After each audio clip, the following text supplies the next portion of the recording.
Bom, gente, então a gente está estudando o Evangelho de Mateus, já estamos no julgamento romano e semana passada, a gente estudou e Pilatos recebe Jesus, tem um interrogatório, ele recebe o sonho da Cláudia, né? A Cláudia, a esposa dele, fala do sonho, e aí ele resolve mandar Jesus para Herodes, né?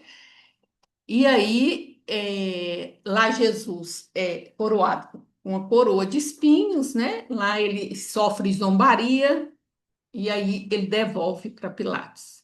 E é nesse ponto que nós estamos, tá? Lembrando que a gente tem três evangelhos sinóticos, que são mais ou menos paralelos, e a gente está procurando seguir mais ou menos a cronologia de Lucas, que é o que mais se adequa ao livro há 2000 anos, tá? Assim, a cronologia não, o andamento, né, da ordem do que aconteceu.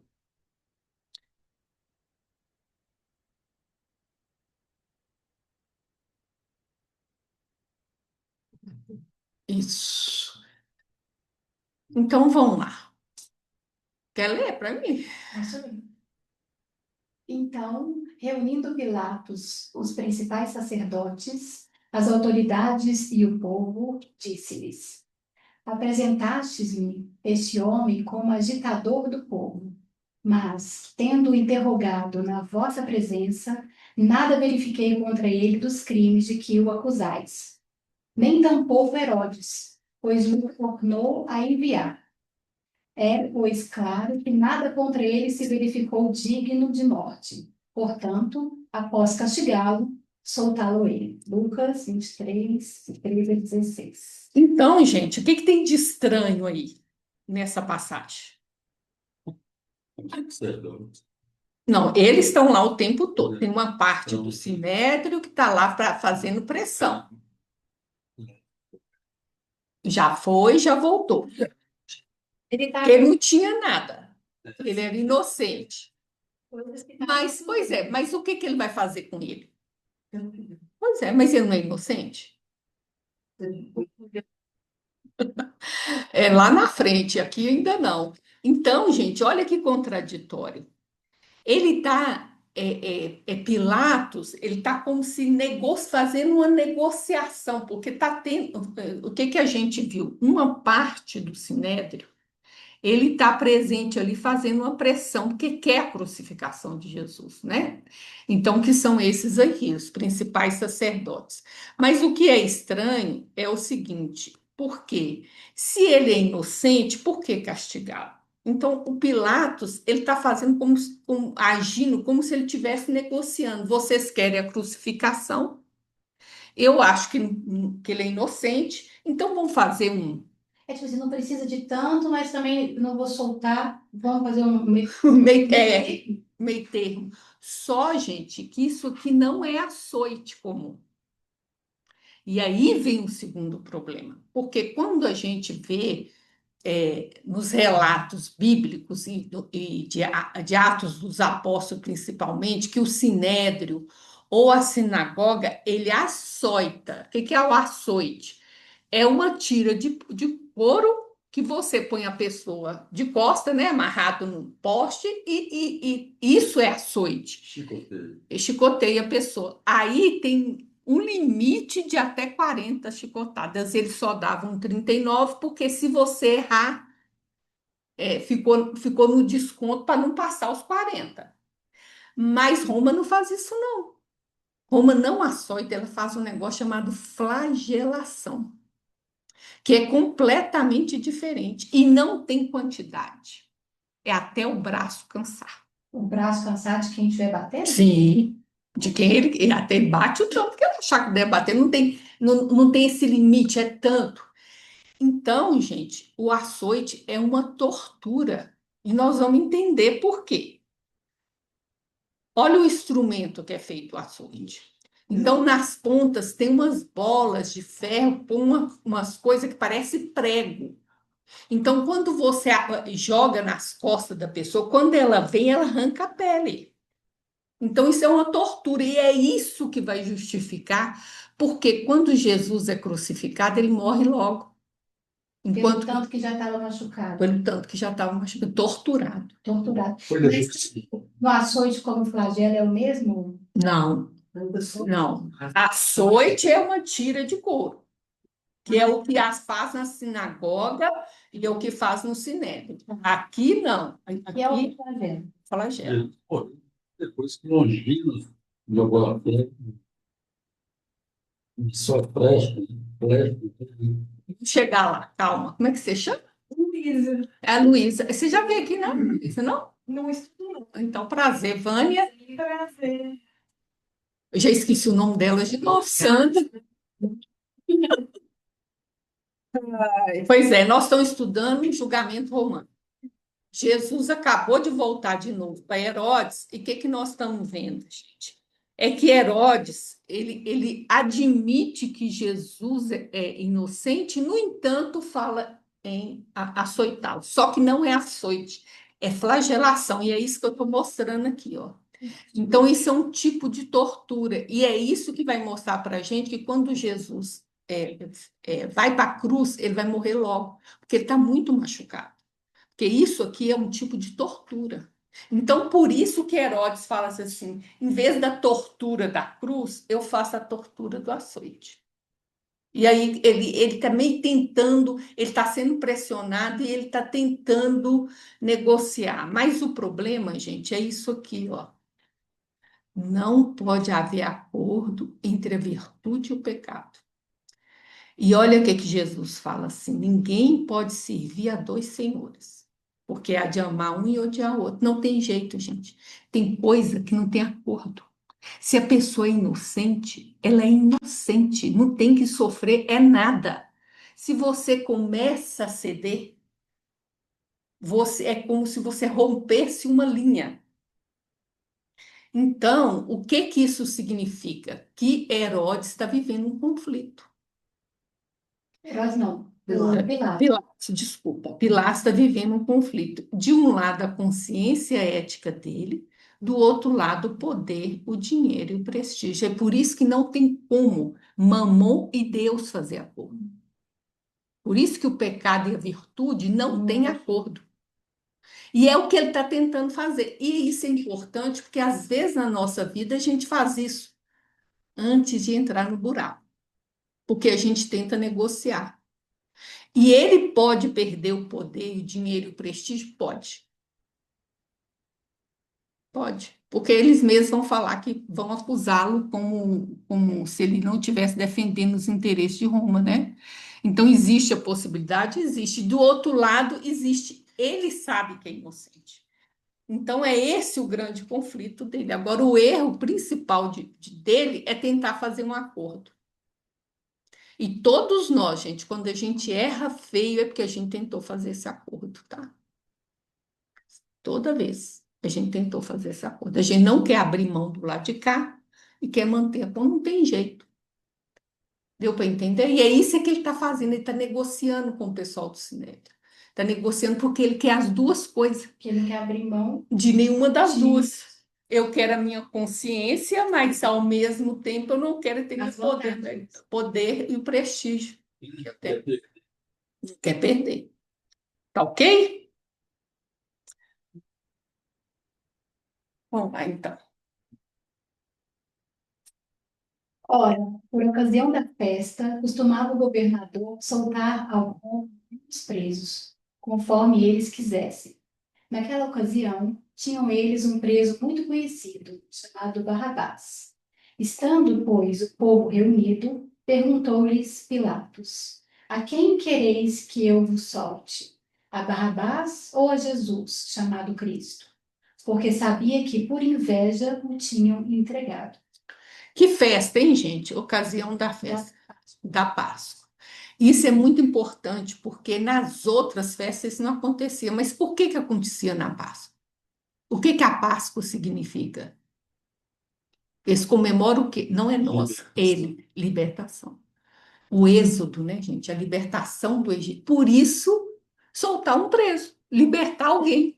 Era como se fosse uma tradição? Eles falam que costumava aqui, ó, É. soltar um dos presos, que nem tem uns indutos de Natal também na nossa cultura, né? Agora, nós vamos tentar ver quem é esse Barrabás, tá? E olha que interessante aqui. O que que Mateus fala? Inveja. A primeira coisa que a gente está vendo aqui, desde o começo, é que o Sinédrio decidiu entregou Jesus para Roma. Porém, tem uma intensidade de uma pressão, sabe, que é pessoal. Vocês conseguem entender?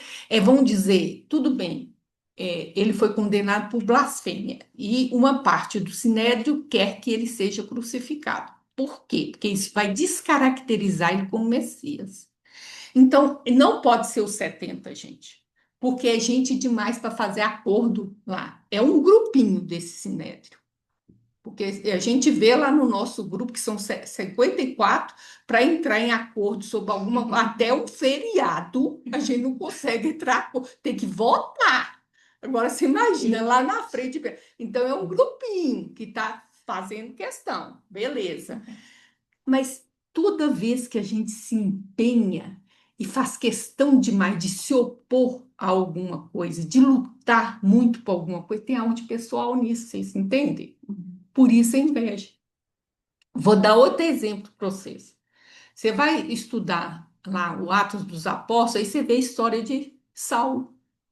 Ah, perseguia a igreja, nossa, defendendo Moisés. Lê o livro Paulo e Estevão, que você vai ver o quanto de pessoal tinha naquela perseguição. Então, nós, no nosso nível evolutivo, gente, e não faz coisa por ideal, não, mentira. Quando você estiver se opondo a alguém, pegando uma bandeira, se brigando muito com o outro, tem uma coisa sua ali. Tem um sentimento que é seu, entendeu? Que está pondo isso. Uma ideologia. Não é uma paixão que a gente chama, que no caso é inveja. Então, o Saulo era o amor próprio ferido, o orgulho dele ferido. Agora, cada um de nós tem uma coisa que faz a gente fazer essa luta, tem algo de pessoal nisso, é isso que eu estou querendo dizer para vocês, tá? A inveja carrega sempre uma coisa pessoal, né? Então, Então, toda paixão tem. Toda vez, Lisa, que você. Olha bem, eu posso me opor a você, eu posso pensar em você, mas se isso vira uma luta pessoal, tem algo meu, da minha história envolvida nisso. Não é pelo ideal que eu estou fazendo. Entendeu? uhum. É isso que eu estou querendo dizer. Sente.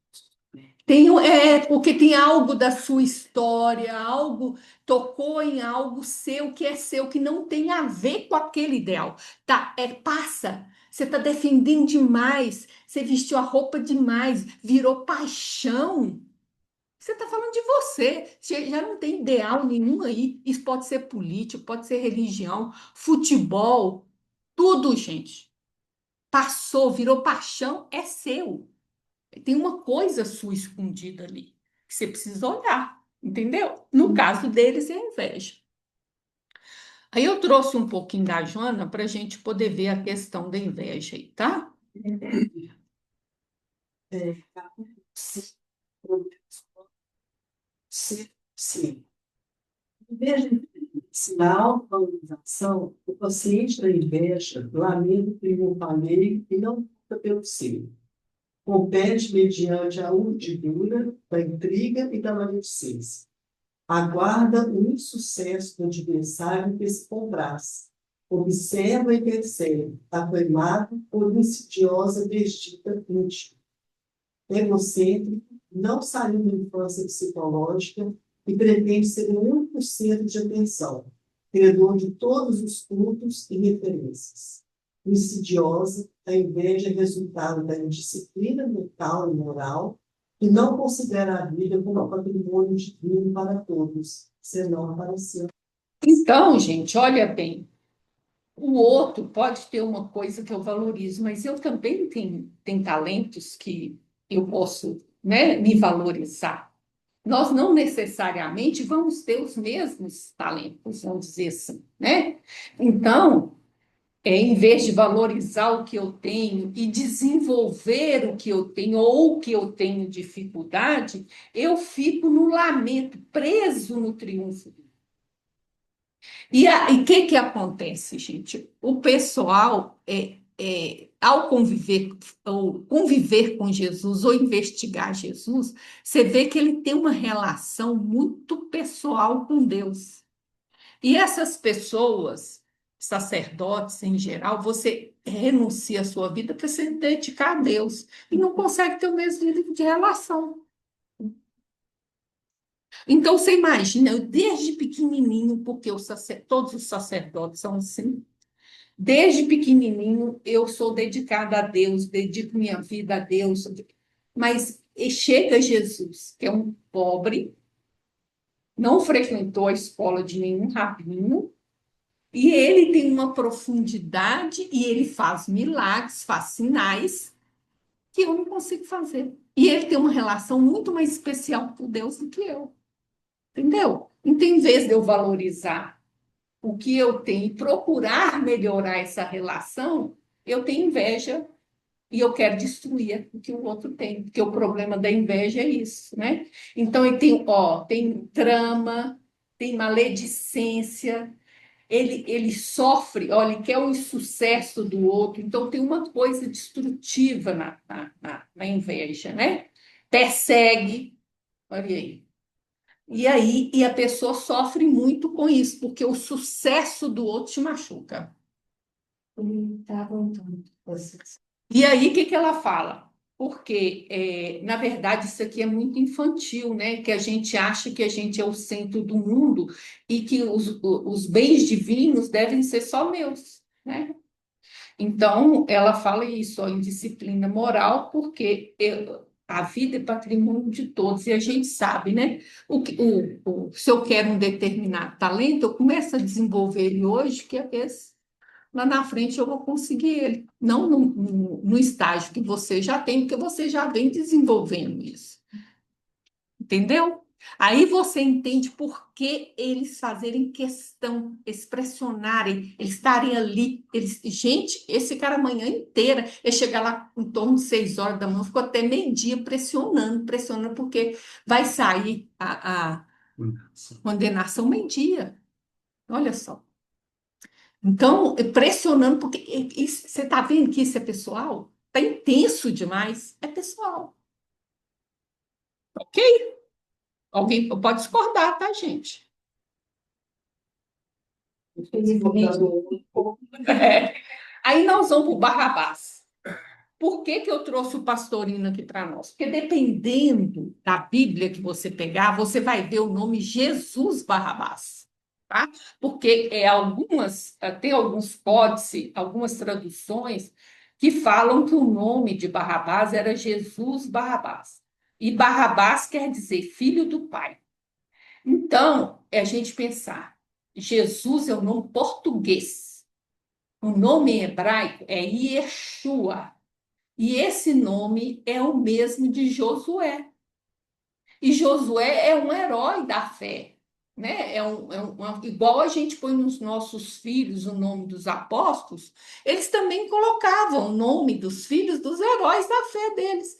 Então tinha muito Yeshua. Não era só Jesus que chamava Yeshua, porque é o nome de Josué,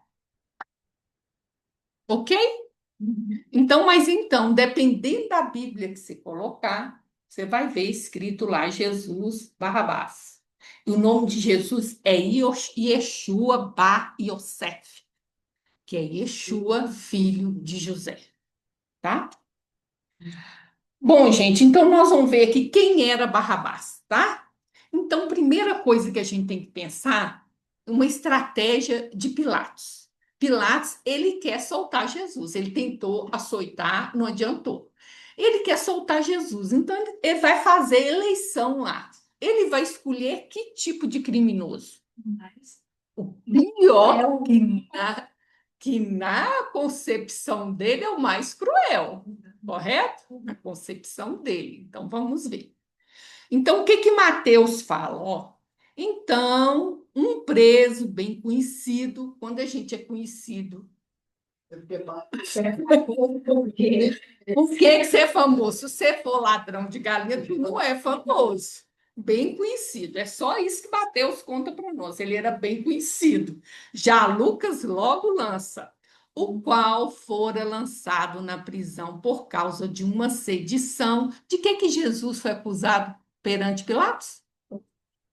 Não, blasfêmia foi lá no julgamento dos judeus, perante Pilatos. Pilatos não tem nada a ver com blasfêmia. Sedição, gente, que é revolta contra Roma, de incitar o povo contra Roma. Foi isso que eles acusaram Jesus.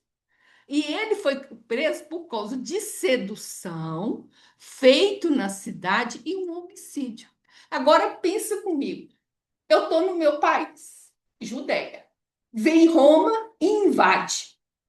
E alguém se revolta contra Roma. Sim, Roma acha que ele é criminoso. Eu acho que ele é criminoso. E ele matou um homem. Que homem? Um romano? Você está entendendo, gente? Que depende do ângulo que você olha, não necessariamente ele pode ser um herói para eles. Não necessariamente ele é um criminoso, porque se ele lutou contra Roma e matou um romano, Pro outro lado, ele era outro. por romano, então, para Pilatos, ele é o pior vamos dizer assim, dos bandidos. Mas para Israel, pois eu tô querendo é que o Messias faça isso aqui, gente. Eles estão querendo que Jesus faça isso aqui.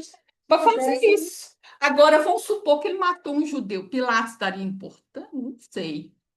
Mas matou um judeu. Ele também poderia pensar: ah, isso aí é o ônus da guerra. Na guerra sempre vai morrer alguém. Podia pensar isso. Agora a gente não sabe se é um romano ou um judeu, porque faz diferença para quem está do lado de cá, do lado de Israel. Estão entendendo, gente? o nosso coisinha ele está sem. Ele está bem com Uai,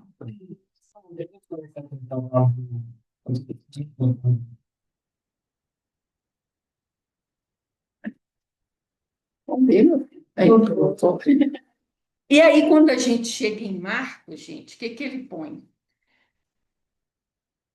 Havia um Barrabás preso com outros amotinadores, tá vendo? Amotinadores, fazia motim contra quem? Contra Roma. Eles não podiam fazer motim contra Israel, era contra Roma. E tinha no motim cometido uma morte. Tudo indica que era um romano, a gente não tem certeza. Pode ser um judeu também, tá? Agora, guarda isso, preso com outros amotinadores. Guarda isso, porque isso é importante, tá? Guarda esse detalhe que Marcos traz para nós. Então, o que que eu quero dizer para vocês? Que Pilatos escolheu alguém que para ele era um criminoso horroroso, mas não necessariamente para quem estava na multidão. É, os judeus, né? Não necessariamente. Por quê? Né? Então, olha o que que Barrabás ele propõe: a revolta armada, a força e a derrubada dos romanos. E Jesus propõe o amor, o perdão e o reino do outro mundo. Tá vendo? Toda vez que eu, na minha vida, eu escolher a força para mudar a opinião de alguém, do meu filho, do meu marido, do meu companheiro, do meu patrão, do meu empregado, eu estou votando em Barrabás. Simples assim. Então a gente não votou, não foi só lá, não. É na vida nossa. Toda vez que eu acho que a violência, a chantagem resolve as coisas, eu estou votando em Barrabás. É só você observar como Deus te trata. Se você trata o outro diferente, você votou em Barrabás e continua votando. Porque até hoje a gente acha, tem que quebrar mesmo. Faz isso mesmo, tem que partir para cima. É na violência que a gente acha que muda o mundo. Eu estou votando em Barrabás. Sua eleição. Aí, vamos lá. Vamos ler aqui. Mas os principais sacerdotes e os anciãos persuadiram o povo a que pedisse Barrabás. Olha lá, eles continuam trabalhando. Você vê que pessoal, não pode ser só ideal. E fizesse morrer. Tá bom. Como os dois quereis que eu vos solte? Responderam eles, Barrabás. Replicou-lhes Pilatos. E farei então de Jesus, chamado Cristo, seja crucificado, responderam todos. Que mal fez ele? Perguntou Pilatos. Porém, cada vez clamavam mais, seja crucificado. Agora, vocês acham interessante a pergunta que Pilatos fez? Não, Tem uma desejo? não. Nessa pergunta, não é a outra. Que farei Qual que falei? Não é ele que está no poder? Como é que eu pergunto para vocês que farei com Jesus? Uai, olha só para você ver. Eles falaram, qual que vocês querem? Barrabás. O que vocês querem? Como assim? É o que vocês querem que eu faça com ele? Né? É ele que tem o poder para falar o que vai ser feito com Cristo, entendeu? É o problema da gente negociar a consciência da gente, né? Em seguida, quando vocês escolheram, eu dava. Ainda não chegou no lava a mão, não. Calma. Ainda não está lavando, não. Aí, então, gente, a gente tem a multidão, olha, a multidão vai pressionando, tá vendo? Ó, a multidão clamou de novo, com um grito pediu, tá vendo?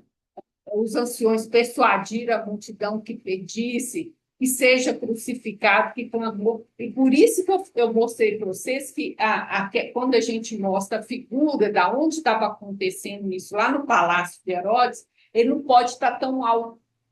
Ele tinha que estar mais baixo, porque ele ouve muito clamor da multidão. Então, você percebe a pressão que está sendo feita assim dele.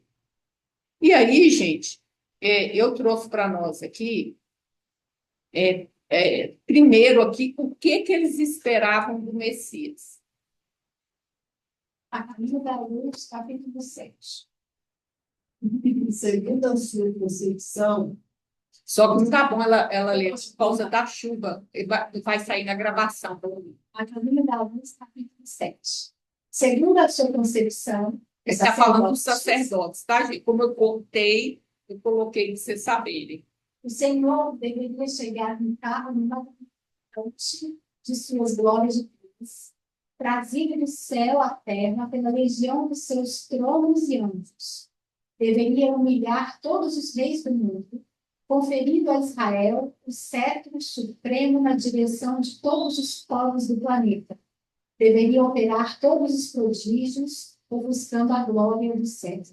Era essa a expectativa, estão entendendo, gente? Era alguém que vinha, era celeste, se eles tinham noção que não era um homem comum, celeste, mas que vinha para pegar o poder humano e entregar na mão de Israel. Ok? Essa é a expectativa. E aí nós vamos ler um pedaço do Lázaro Redivivo. Essa mensagem tem a entrada triunfal de Jesus em Jerusalém, e isso aqui é o que desenrola logo depois. Tá? A gente viu que ele entrou em Jerusalém, com as palmas no domingo e foi crucificado na sexta. Ok? Isso aqui é na quinta à noite. O Lázaro Redivivo, Quinta à capítulo tarde ainda. 17. Os discípulos, ladeando o mestre, sentiam o efêmero júbilo provocado pelo mentiroso incenso da multidão. Os fiéis galileus, guindados inesperadamente ao cume da popularidade, inclinavam-se com desvanecimento, embriagados pelo triunfo. Ou seja, os discípulos adoraram aquele negócio. Quem gostou mesmo foi eles. Falou, agora a gente venceu. Pronto. Ganhei um monte de seguidor. De espaço a espaço, esse ou aquele patriarca fazia sinais a Pedro, Filipe ou João, convidando-os a se pronunciarem discretamente. E só para esclarecer, gente, nessa cultura o patriarca fala da família dele. Então, se ele aderir ele acha que Jesus vai fazer uma revolta, né? Ele fala no nome dele e dos filhos dele que vão lutar, tá? Então ele está falando, nunca é o filho que fala, é sempre o patriarca. O patriarca fala, mas quer Que dizer, representa todos que vão lutar. Quando se manifestará o Messias? Os interpelados assumiam uma atitude de orgulhosa prudência e respondiam, quase sempre a mesma coisa. Estamos certos de que a homenagem de hoje é decisiva e o Messias dá-nos a conhecer o plano das nossas reivindicações. Ele estava achando que estava podendo, né? Jesus agradecia aos manifestantes de Jerusalém com um olhar, mostrando, porém, melancólicos sorrisos, demonstrando compreender a situação. Logo após, convocou os discípulos para uma reunião mais íntima, em que lhes diria algo de grave. Aí é que vai ser a tal da última ceia, tá? Interpelados por alguns amigos, Tiago e João, filhos de Zebedeu, informaram quanto ao anúncio do mestre. Discutiria as questões do presente e do futuro. E, possivelmente, seria mais claro nas definições políticas da ação renovadora. Por esse motivo, enquanto Cristo e os companheiros tornavam a refeição frugal do cenáculo, verdadeira multidão apinhava-se discreta nas adjacências.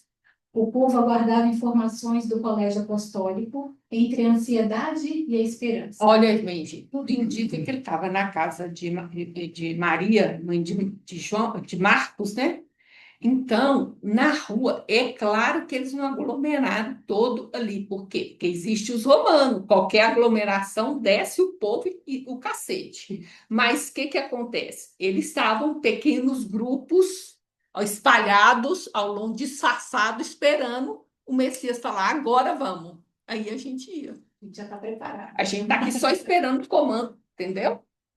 Fim da reunião, e enquanto Jesus e Pedro se demoravam em confidências, 6 discípulos vieram, cautelosos, à via pública. A fisionomia deles denunciava preocupações e desencanto. E desencanto, quer dizer, o que aconteceu lá não era o que nós queríamos também. Começaram os comentários entre os intelectualistas de Jerusalém e os pescadores da Galiléia. Entreolharam-se. Aí que tem várias conversas que não interessam para nós, aqui nós vamos direto. Admirados os circunstantes. E a nossa posição? Resmungou o velho. Não somos o povo escolhido da terra? Muito calmo, o apóstolo esclareceu. Disse o mestre que não somos do mundo e por isso o mundo nos aborrecerá, até que o seu reino seja estabelecido. Espocaram as primeiras gargalhadas. Mas o profeta, continuou o israelita exigente, não assinou algum documento, nem se referiu a qualquer compromisso com as autoridades? Primeiro era Messias, agora ele já foi rebaixada para profeta. E foi diminuindo.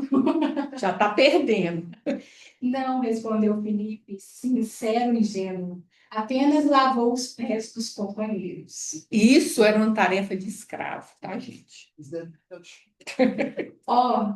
Para os filhos vaidosos de Jerusalém era demais. Surgiram risos e protestos. Não te disse, Jafete? Falou um antigo fariseu ao patriarca. Tudo isso é uma farsa. Um moço pedante afiançou depois de detestável risada. Muito boa essa aventura dos pescadores. Então, gente, o que acontece? Quando Jesus entrou, eles entraram, foi um reconhecimento público dele como Messias, filho de Davi, Hosanna, salva-nos, salva-nos, filho de Davi. Eles estavam proclamando Jesus rei mesmo, Messias. Então, eles esperavam que houvesse aí a revolta. E aí, nós vamos ver que é a questão da frustração da multidão, né? Dentro de alguns minutos, via-se a rua deserta. Desde essa hora, compreendendo que Jesus cumpria, acima de tudo, a vontade de Deus, longe de qualquer disputa com os homens, a multidão abandonou. Os discípulos, reconhecendo também que ele desprezava todos os cálculos de probabilidade do triunfo político, retraíram-se desapontados. Olha bem, gente. todo o triunfo político. Eles reconheceram que Jesus não ia assumir o triunfo. Todos os cálculos falaram, não tem chance mais. Não, zero. É. E desde esse instante, a perseguição do Sinédrio tomou o vulto e o Messias, sozinho com a sua dor e com a sua lealdade, Lealdade é aqui. experimentou a prisão, o abandono, a injustiça, o açoite, a ironia e a crucificação. Essa foi uma das últimas lições dele entre as criaturas, dando-nos a conhecer que é muito fácil cantar hosana a Deus, mas muito difícil cumprir a divina vontade com o sacrifício de nós mesmos, irmãos. E principalmente sacrificar nossas ilusões, gente, porque a expectativa em cima do outro, quem coloca é você. Né? Eles tinham essa expectativa. Mas, vamos dizer, o projeto de Deus sempre foi o projeto de Deus, não mudou nunca. Então, se eu coloco a expectativa, eu tenho que ser desiludido. Com a sua lealdade, né? Ele mantendo sempre o que desde o início Sempre foi. sempre foi outro olhar. É. Mas nunca o que ele passou por. Não, ele nunca alimentou isso, né? E o problema, gente, é você ser desiludido. Então, eu trouxe aqui do livro Há 2000 anos, que eles descrevem essa multidão. Quem era essa multidão? Então, nós temos a nobreza de Jerusalém, temos todos os partidos políticos, que são os saduceus, os fariseus, os escribas, os anciões estavam lá, estava todo mundo lá em Jerusalém nessa época, né? Os homens mais importantes do tempo, negociantes, importante em qualquer área, né? Mas a gente vê também, que eu grifei aqui, olha, peregrinos de todas as regiões da província. O ministério de Jesus demorou 3 anos. É impossível, ele não andou em todas as cidades da Judéia. É bem possível que tinha pessoas que a primeira vez que viam Jesus na festa da Páscoa, quando ele entrou, ficou sabendo quem ele era. Porque eles não moravam na Galileia, às vezes não moravam naquelas cidades que é à beira do mar, né? E não necessariamente eles sabiam quem era Jesus. Como também tinha peregrinos de todas as localidades provinciais, ou seja, da Turquia, da África, da Europa, todos eram judeus que moravam, que a gente chama na diáspora, que vieram também, né? E a mesma coisa que ele põe aqui, ó, dos mais esquisitos costumes. Então, é a representação da nossa população mundial. Mas o que eu quero dizer com isso, gente, é que tinha muita gente que não conhecia Jesus, não. Porque às vezes a gente faz uma ideia que pegaram os galileus, subiram para Jerusalém e essas pessoas votaram contra Jesus. Como se Não. tivessem controversos, no sentido de ser por aquelas pessoas que mudaram. Que mudaram, como se fosse só eles. Não, gente. Tinha muita gente que não conhecia Jesus. E por que que votou? Do mesmo jeito que você vota. Sabe como é que você vota? Porque meu amigo me indicou fulano, que eu achei um santinho na beira da rua. É assim que a gente vota. Investigou em quem você estava votando? Ou foi pelo que o outro falou, pelo outro que eu vi? Passou né? pelo seu critério. Critério, discernimento, ou então o silêncio dos bons, que é quando a gente vota em branco, para não se comprometer. Também não é Não, porque o não votar já é uma escolha. como se não quisesse fazer parte. Você está fugindo da sua responsabilidade. Então, isso aí é uma atitude infantil, de eu não querer me responsabilizar pelo meu ato. Então, eu voto em branco. A mesma coisa, não levanto a mão. Quantos foram beneficiados por ele e não votou? Ficou acuado pela multidão que gritava, crucificar. Ele podia ter gritado também, Jesus, Jesus. Não, ficou com medo da crucificação, preso, ficou medo. É o silêncio dos bons e o desequilíbrio dos outros. Por quê? Porque vota sem saber o que está votando. E eu falo porque isso é um costume que a gente mantém. né? De escolher em quem você vai votar pelo ouvir falar, sem fazer uma investigação, um critério, e você comete injustiça, que é o que aconteceu aqui. Então, tinha muita gente que não conhecia Jesus e votou contra. Ah, ainda tem mais gente que tinha gente de interesse no Sinédrio, que vendia bicho lá dentro, que dava azeite lá para dentro, que dava vaso lá para. Ou seja, tinha negócios com o templo, e ele vai votar conforme o povo do Sinédrio pede. Interesses. Igualzinho a gente é com político. Entendeu, gente? Então, muita gente acha estranho essa votação, mas é tão parecido com nós. Então, tinha de tudo aí. Tinha uma multidão que estava desiludida com Jesus, com raiva de Jesus, porque esperava que, com o poder que ele tivesse, ele assumisse o que elas tinham expectativa.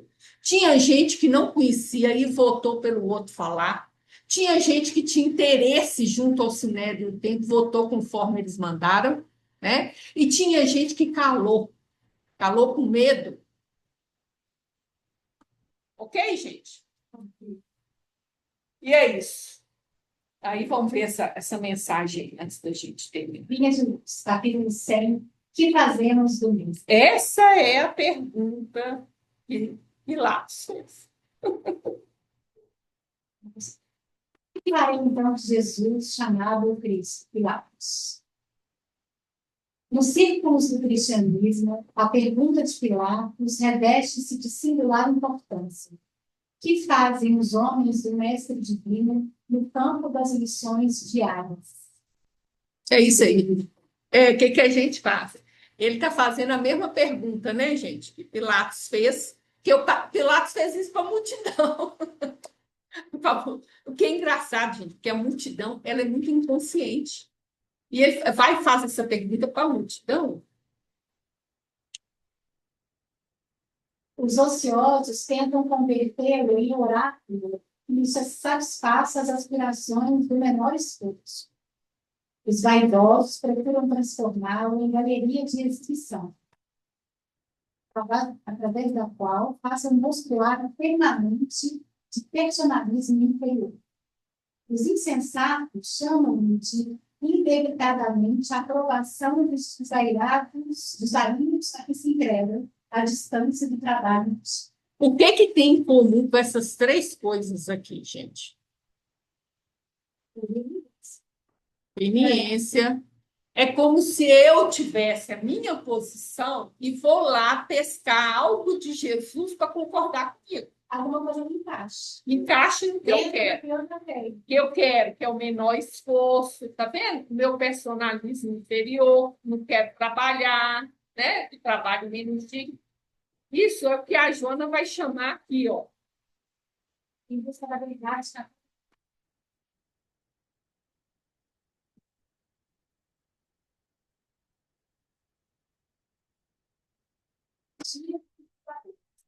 Conforme o equilíbrio emocional dos seus escritores, teólogos abstratos, mais interessados em projetar a sombra do que se debatido do que as extraordinárias orientações de Deus. Vocês entenderam o que a Joana está falando? A sombra, gente, é o que eu desconheço em mim e geralmente é uma coisa não muito boa da minha personalidade que eu não mostro para as pessoas. Eu tenho a máscara social que se opõe a ela. O que ela fala? Eu faço interpretação doentia do Evangelho porque eu projeto essas coisas inferiores minhas na interpretação do Evangelho. Ao invés de eu ler o Evangelho e escutar o que ele está falando comigo, eu faço o contrário. Eu pego o que me é conveniente e que entra de acordo com essa parte mais sombria minha. Por isso que ela fala, ó, interpretações doentias e perturbadoras. Você não está escutando o que o Evangelho está falando para você. Você está usando o Evangelho para reafirmar um olhar seu. Exatamente. Uma postura. E uma postura sua diante da vida. Por isso é que ele põe esses exemplos aqui, ó. Vendo? Do menor esforço, de querer uma aprovação dos seus desvarios. E aí você vê os livros mais esquisitos sobre Jesus.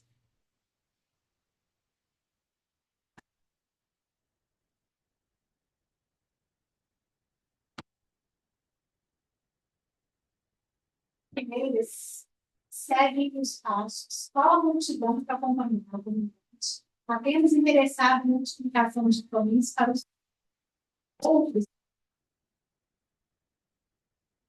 Os fariseus arguciosos cobraram os sinais do céu. Numerosas pessoas visitavam, imitando, visitavam,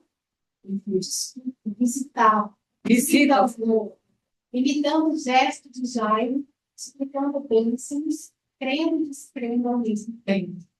Então, eu aproximo de Jesus para conseguir benefícios.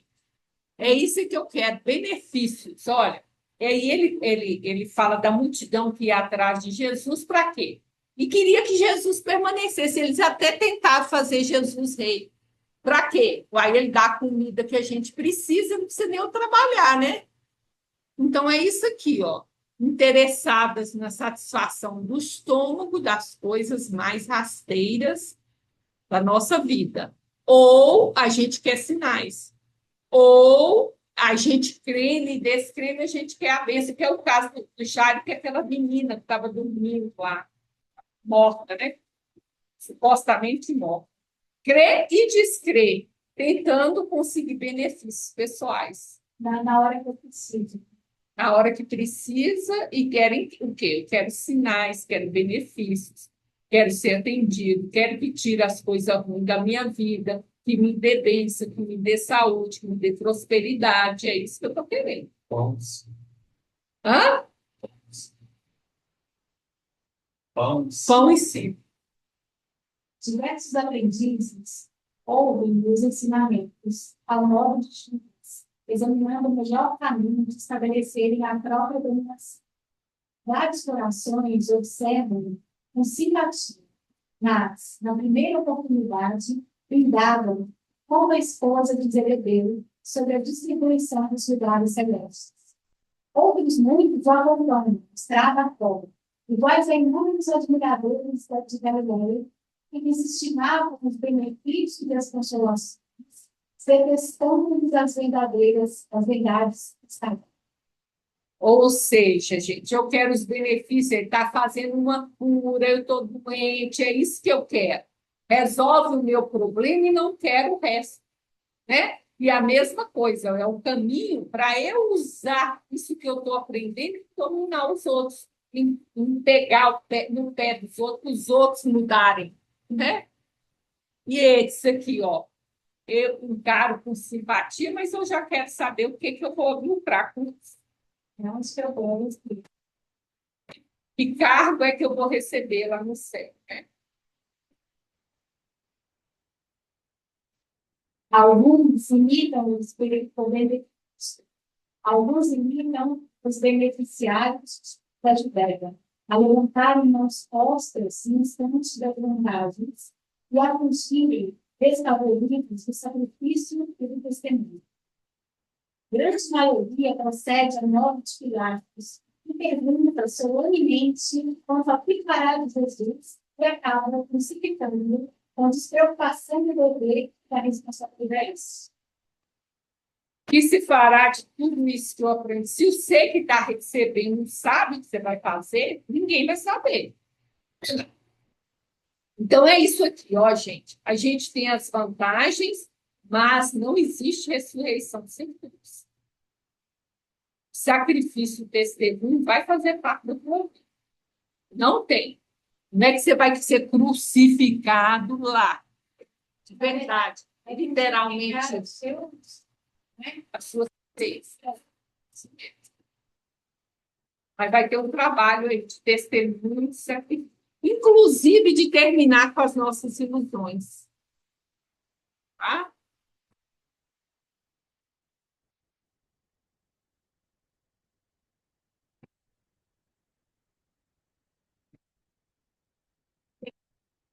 Após a iluminação do Pentecostes, segue sem condições até a morte.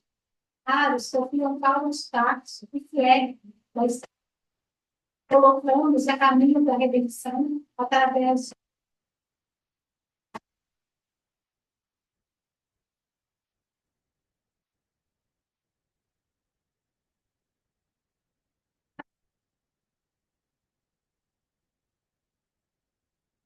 do Estado.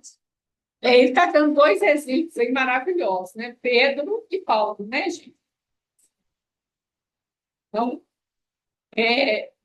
um negou, o outro perseguiu a igreja, mas eles souberam, no encontro com Jesus, mudar a própria vida, né? E conseguiram fazer a transformação, a virada de tempo. Com certeza, com certeza. Dois exemplos, né? E aí ele fala isso, né? Ó, o padrão permanente da vida. É esse que é o problema, né? Ele tem que seguir, pelo menos, para não se questionar.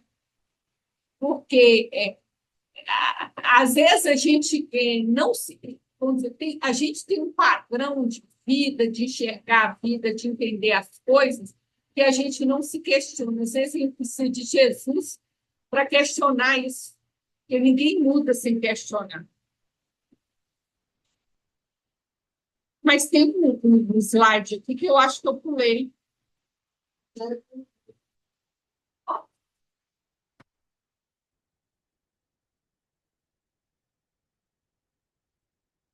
Você quer fechar a janela? Está chovendo aí?